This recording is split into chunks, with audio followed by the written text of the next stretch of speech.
गिरफ हेले खंडगिरी सब registrar officer कनिष्ठ किराणी।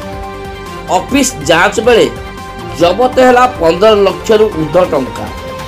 महंगा पड़ा लांच नेबा।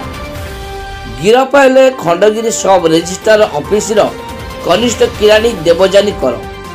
देवजानी को गिरफ करिछि विजिलेंस विभाग।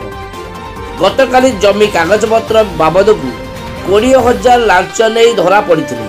ऑफिस जांच बेले 15 लाख रु ऊर्ध्व टंका मिलता। गतकाली एक सब प्लॉट रेजिस्ट्रेशन कराई देबाकू 20,000 टंका लांच नेउथिले। ए संपर्क में अभियोगकारी विजिलेंस रे जणाइथिले। लांच नेउथिबा बेले विजिलेंस टीम चढ़ाऊ करी तांको निकटरू टंका जबत करथिले। एतिसह देवजानी को ऑफिस और घरे एककालीन विजिलेंस चढ़ाऊ करथिले। यापर तांको भुवनेश्वर स्थित बासभवन, पुराणा बीएमसी ऑफिस रे थिबा सब रजिस्ट्रार कार्यालय और संपर्कीयों घरे चढ़ाऊ करा जायतिला। तांको ऑफिस रे कैश ड्रॉ नगद 15,08,000 टंका मिलितिला। एते टंका देवजानी केउठू आनिले बोली विजिलेंस प्रश्न रे संतोषजनक उत्तर देई पारनथिले देवजानी। आज विजिलेंस तांको गिरफ करछि।